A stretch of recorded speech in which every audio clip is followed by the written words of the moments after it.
By Sri Lanka's best internet package for online learning and online working with many amazing offers. Call 1212 for more information. Sri Lanka Telecom. ලෙන්ගතුකම වැඩි කරගන්න ලව්ජු රුපියල් 50ට අඩු කළා. මාමේ එන්න අපිට එකක් බොමු.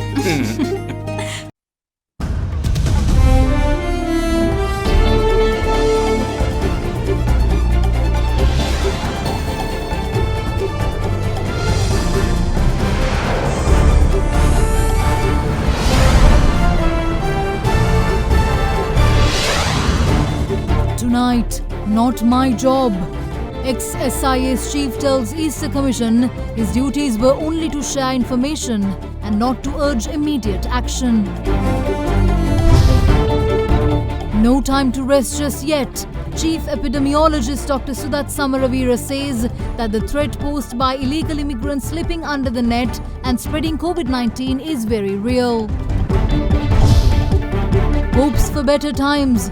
Base sentiment jumps by 20 basis points in August on hopes of continued political stability following election. Captaining the ship, Karu and Rowan both express willingness to take on the mantle of UNP leader as working committee meets to decide on national list. All this and much more coming up on this Tuesday, the 25th of August 2020. Nava sunlight sakura. Then dikkukal pavathina sakura mal suwandin. From AdaDerana, this is AdaDerana First at 9. Live from Studio 24 in Colombo.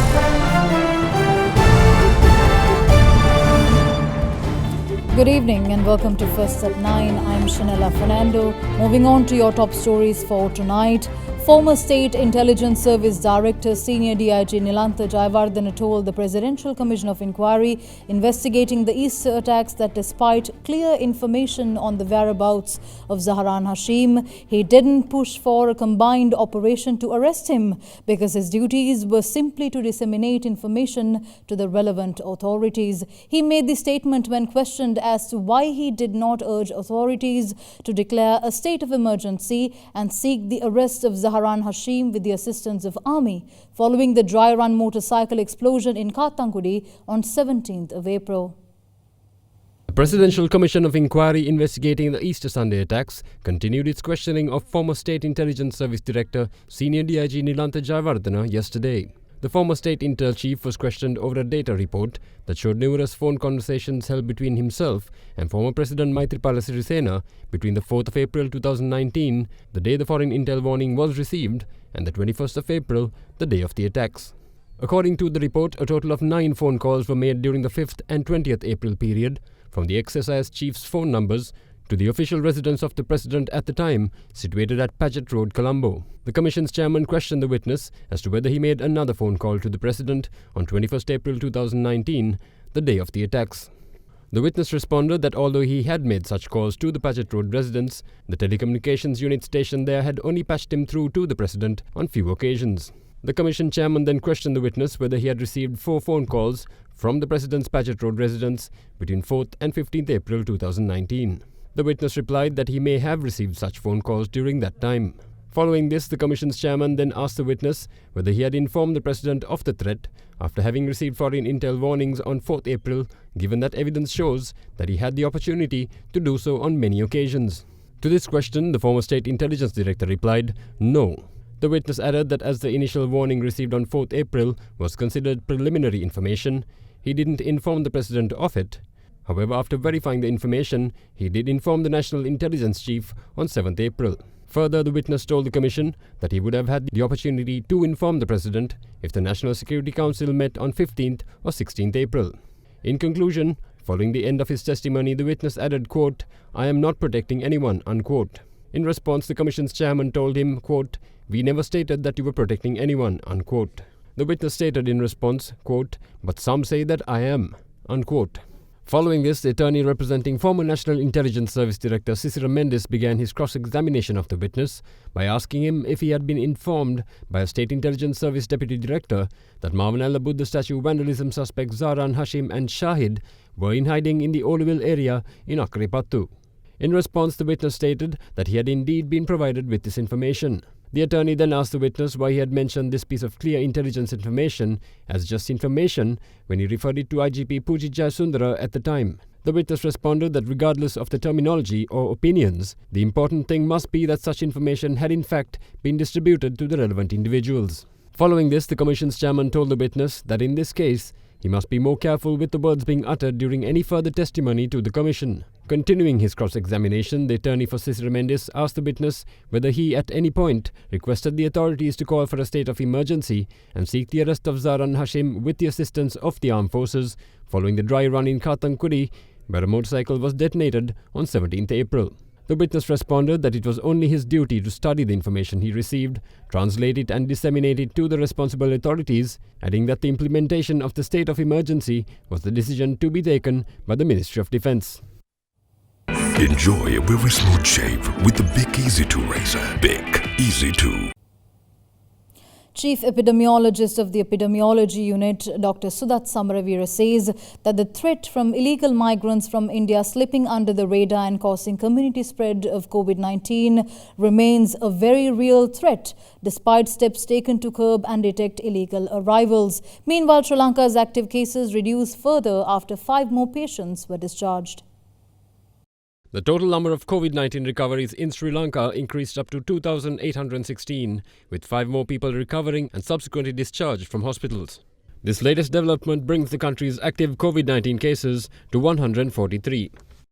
In the meantime, 6 fresh cases were detected in the country yesterday. The patients detected include 2 foreign arrivals from the UAE, while the remainders were arrivals from the Maldives, Singapore, Indonesia and Egypt. In another development, 296 Sri Lankans from South Korea and Qatar arrived in the country during the early hours of today. මේ අවස්ථාව වන විට අපිට වාර්තා වෙන්නේ විදේශවල සිට පැමිණ නිරෝධය වෙන අතර තමයි අපිට රෝගීන් වාර්තා වෙන්නේ. සමාජය තුල අපි PCR පරීක්ෂණ කළාට අපිට කිසිම රෝගියෙක් වාර්තා වෙන්නේ නැහැ. නමුත් එයින් කියන්නේ අපේ රෝගීන් නැහැ කියලා. ඕනෑම අවස්ථාවක රෝගීන් ඉන්න පුළුවන්. සමහර විට රෝගියෙක් වෙන්න පුළුවන්, රෝගීන් පොකුරක් වෙන්න පුළුවන්. විශේෂයෙන්ම ඉන්දියාවේ සිට ලංකාවට නීති විරෝධී සංක්‍රමණිකයන් පැමිණීමේ අවස්ථාව තියෙනවා. ඒ අහුරියම සඳහා මුර සංචාර තිබුණත් සමහර වෙලාවට ඔවුන් ලංකාවට පැමිණීමේ අවදානම තියෙනවා. ඉතින් ඒ අතර COVID-19 රෝගීන් හිටියොත් අපේ සමාජය තුළට COVID-19 රෝගය පැතිරීමේ අවදානම තියෙන නිසා සියලුම දෙනා විමසිල්ලෙන් සහ ප්‍රවේශමෙන් ජීවත් වෙන එක ඉතාමත්ම වැදගත් වෙනවා. In the meantime, a laboratory designed in a container at the Colombo East Base Hospital in Mullairiyawa was declared open today. The laboratory was constructed at a cost of 1.3 million rupees as a short-term solution to the lack of facilities at the hospital premises for the conducting of PCR tests. As part of the government's ongoing war on drugs and underworld activities, several arrests were made today as well across the island. This included the arrest of a woman Agrarian Services Department employee engaged in heroin racketeering and the mother of underworld figure Podi Lassie, who was reportedly a key figure in his heroin empire. Officers of the Criminal Investigations Department arrested an accomplice of underworld figure Podi Lassie today, following interrogations of the Police Narcotic Bureau officers who are currently in remand custody. During the operation, the CID also seized 11 kilograms of heroin worth 100 million rupees, 2 T-56 rifles, 2 revolvers and a stock of ammunition from the areas of Telvatta and Ratgama in Gaul. In another development, officers of the Padiagoda Crime Division arrested the mother of Podi Lassie while she was hiding in a house located in Panipitiya yesterday. During the operation, the officers took 5 mobile phones, 51,000 rupees in cash and a bank book into their custody. Interrogations of the suspect revealed that the house that she stayed in at the time of her arrest was purchased on the instructions of Podi Lassie issued during a video conference call while he was in remand at the Karuthara prison. The police also state that this house was purchased 7 months ago at a price of 10.5 million rupees through the selling of an Audi car and a Toyota CHR SUV purchased by Podi Lassie following the government's operations to seize assets owned by criminals.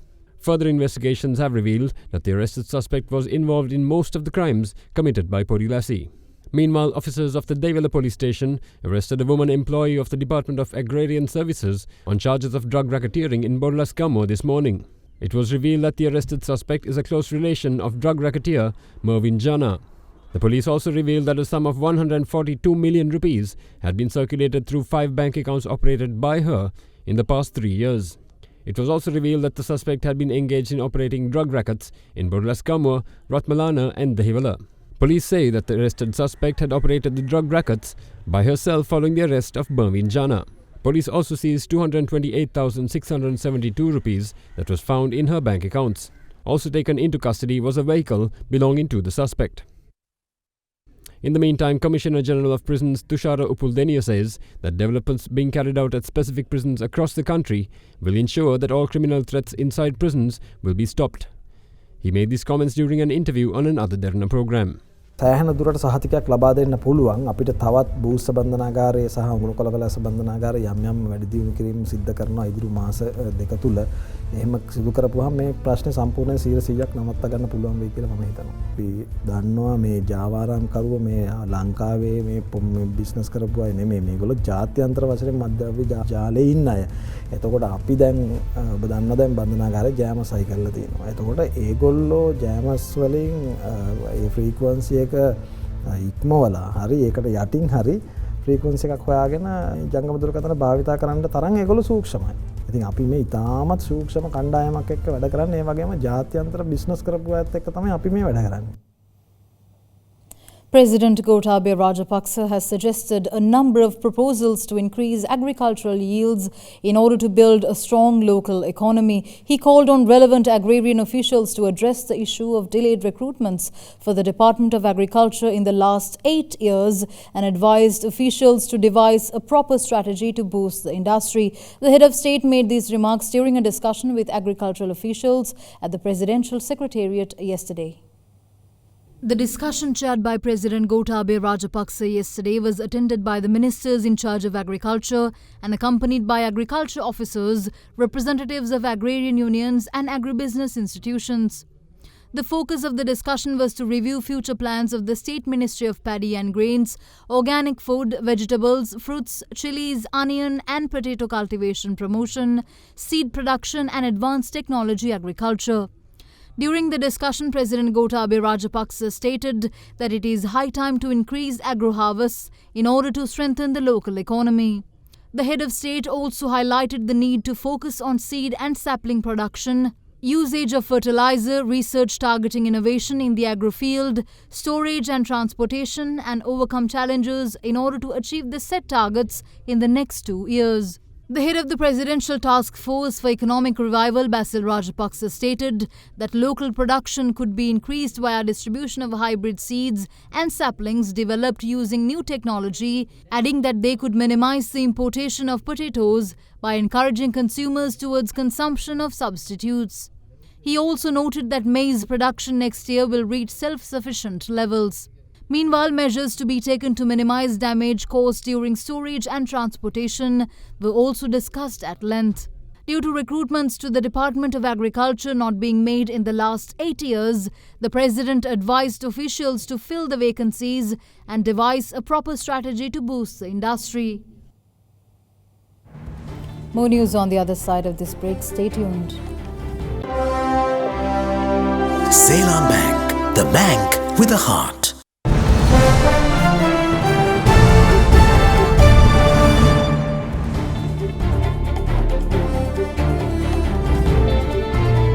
Welcome back. In more news, Prime Minister Mahinda Rajapaksa urged all members of the parliament to set aside personal agendas in order to bring about the constitutional change desired by the public.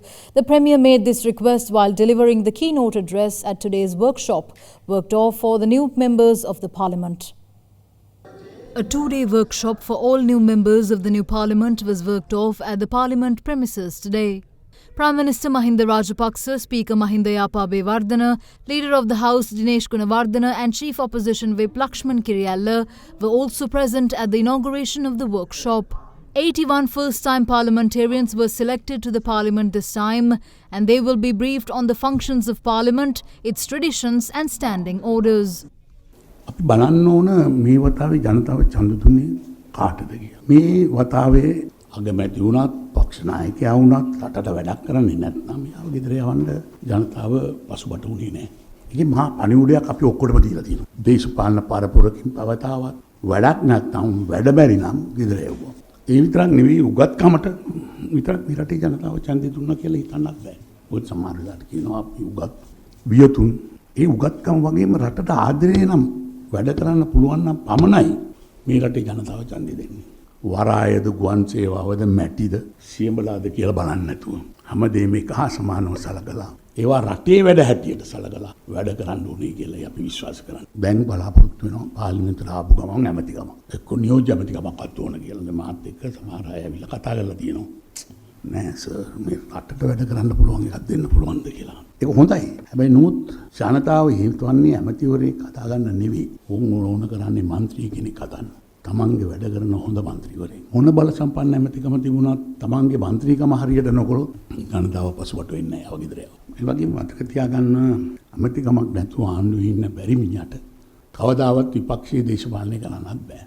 එහෙම ඇමතිකම මතම ඉන්න අය තමයි විපක්ෂයට ගිය ගමන් පක්ෂ මාරු කරන්නේ. එහෙම අයට දේශපාලනයේ හොඳ අනාගතයක් නැති බව අපි තේරුම් ගන්න ඕනේ. පාර්ලිමේන්තුවේදී වෙනත් දේ දාගන්න නැතුව පාර්ලිමේන්තුවට එන එක තමයි වඩා හොඳ. දැවැන්ත ව්‍යවස්ථා වෙනසක් ජනතාව අපේක්ෂා කරනවා. අපි සියලුම පෞද්ගලික න්‍යාය පත්‍ර පැත්තකට දාලා ජනතාවගේ බලාපොරොත්තු ඉස්සෙල්ලාම ඉටු කරන්න ඕන කියලා අපි විශ්වාස කරනවා. Names of new secretaries to 35 state ministries were published via an extraordinary gazette notification signed by the Secretary to the Cabinet of Ministers WMDJ Fernando. The document was issued yesterday. The Cabinet of Ministers during its meeting on the 19th of August has given the go-ahead for these new appointments. Names of the new secretaries for 35 state ministries were gazetted yesterday. Accordingly, R.M.A. Ratnayaka has been appointed as the Secretary to the State Ministry of Money, Capital Markets and State Enterprise Reforms. The Secretary to the State Ministry of Samurdhi, Household Economy, Microfinance, Self-Employment, Business Development and Underutilized State Resources Development was given to B. Hapuhinna. S.T. Kodikara was appointed as the Secretary to the State Ministry of National Heritage, Performing Arts and Rural Arts Promotion. Kirti Ranjit Abesirivardhana was given the secretarial position for the State Ministry of Rural Housing and Construction and Building Material Industries. For the State Ministry of Estate Housing and Community Infrastructure, DPG Kumarasiri was appointed the Secretary. G.C. Karunaratne was given the opportunity to serve as the Secretary to the State Ministry of Prison Reforms and Prisoner Rehabilitation. Meanwhile, KMST Jayasekara was appointed the Secretary to the State Ministry of Women and Child Development, Preschools and Primary Education, School Infrastructure and Education Services. Dr. M. Upali Sedara was gazetted as the Secretary to the State Ministry of Education Reforms, Open Universities and Distance Learning Promotion. In the meantime, for the State Ministry of Skills Development, Vocational Education, Research and Innovation, NHM Chitrananda was appointed as the Secretary. S.H. Haris Chandra became the Secretary to the State Ministry of Dhamma Schools, Bhikkhu Education, Piriven and Buddhist Universities. K.R. Udubavala was raised to the position of Secretary to the State Ministry of Production, Supply and Regulation of Pharmaceuticals. Further, N.K. Veerasekara was given the secretarial position for the State Ministry of Indigenous Medicine Promotion, Rural and Ayurvedic Hospitals Development and Community Health. S. Arumai Nayagam was appointed as the Secretary to the State Ministry of Foreign Employment Promotion and Market Diversification. WPP Fernando was gazetted as the Secretary to the State Ministry of Wildlife Protection, Adoption of Safety Measures including the construction of electrical fences and trenches, and Reforestation and Forest Resource Development.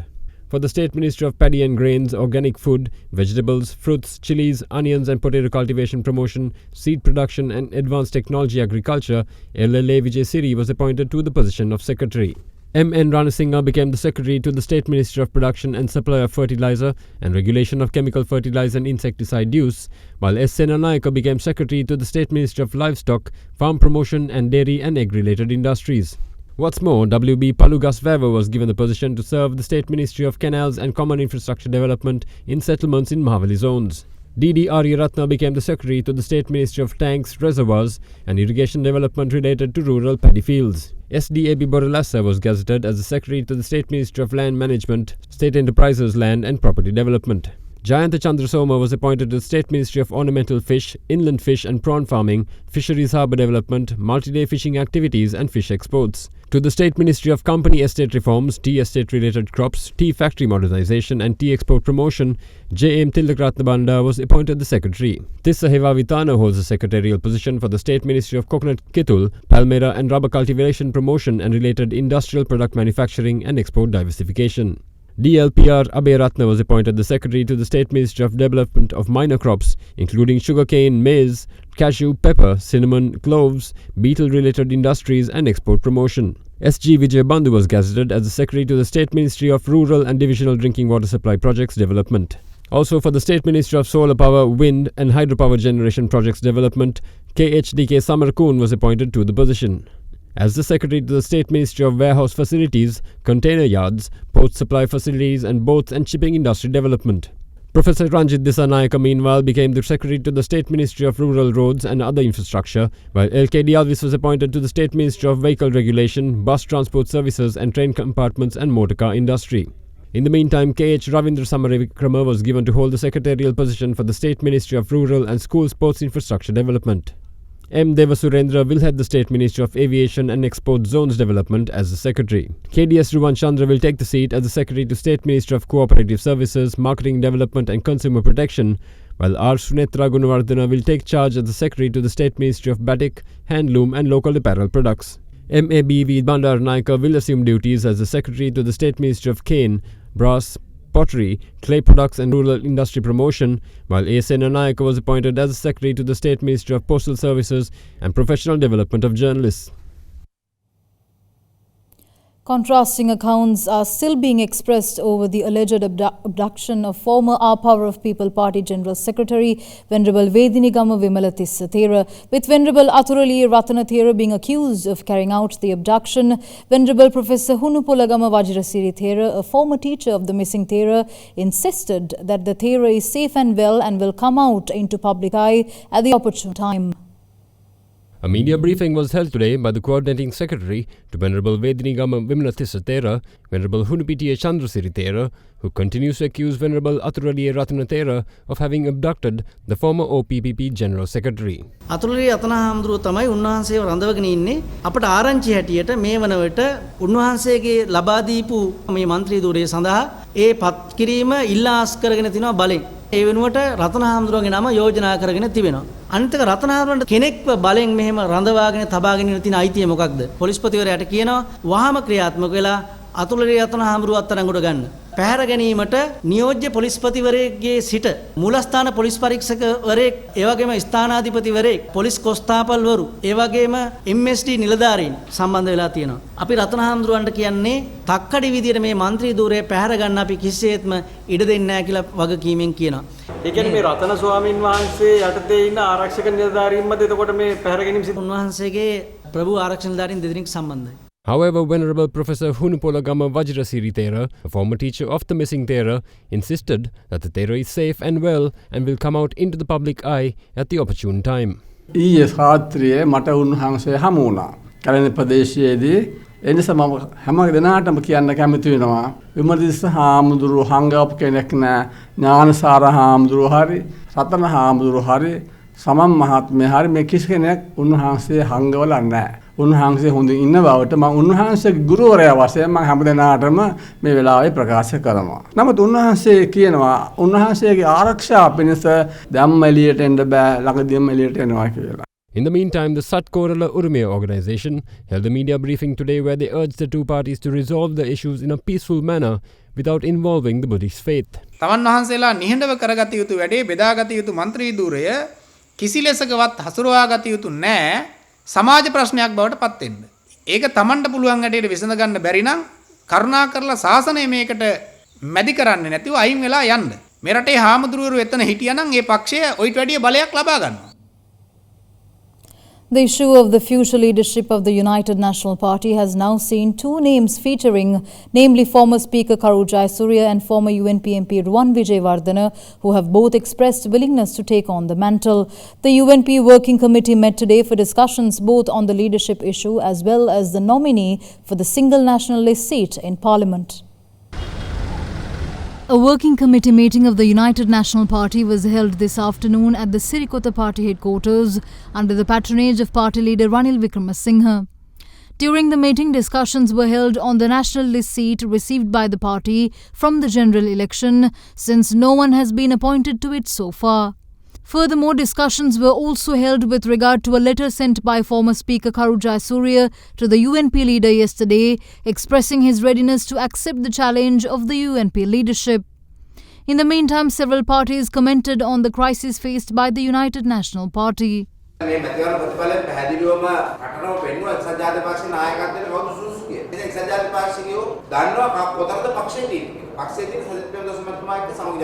දහසක් තිබ්බා කෘත්‍යාධිකාරී මණ්ඩලයේ මේක තරුණ නායකත්වයකට තමයි ලබා දිය යුතුයි කියලා අපේ පාක්ෂිකයන්ගේ විශ්වාසය තියෙනවා නම් මා ගැන අනිවාර්යයෙන්ම මේ පක්ෂේ නායකත්වය අරගෙන වැඩ කටයුතු කරන්න මම ලෑස්ති.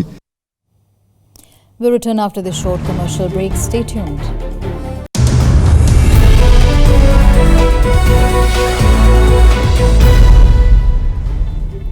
Welcome back in your business news. The latest LMD Nielsen Business Confidence Index survey for the month of August reports a 20 basis point increase in the index to record a value of 117, just 4 points shy of the 12-month average. The report says that it remains hopeful that the index will continue to rise with the work put in by corporate leaders to improve the state of their businesses as well as efforts of the recently elected government to come up with new strategies to uplift an economy under stress.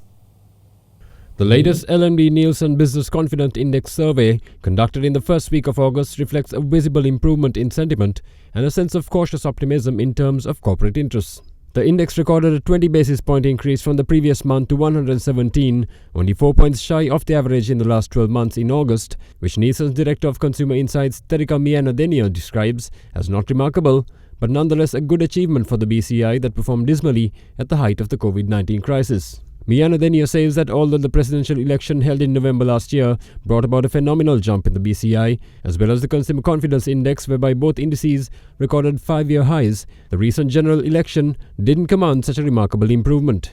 Furthermore, AdaDerana observes that businesses still smarting from the effects of the COVID-19 pandemic seem to have other things on their mind in looking to plan the next steps to revive businesses. In terms of sensitivities, the survey reports that with fears over COVID-19 appearing to be on the wane, the fact that inflation is beginning to creep up is taking precedence among the concerns of business people today. Further, the value of the rupee, not to mention the financial instability of businesses and consumers alike, also emerge as key corporate sensitivities. Meanwhile, the coronavirus is viewed as the foremost concern from a national perspective, with the likes of the economy and inadequate per capita income also featuring among the major priorities for the nation. The report also says that previous projections of the political stability as a result of the outcome of the elections having a positive effect on the index has transpired. AdaDerana says that she remains hopeful that the BCI will continue to rise with the work put in by corporate leaders to improve the state of their businesses, as well as efforts of the recently elected government to come up with new strategies to uplift an economy under stress.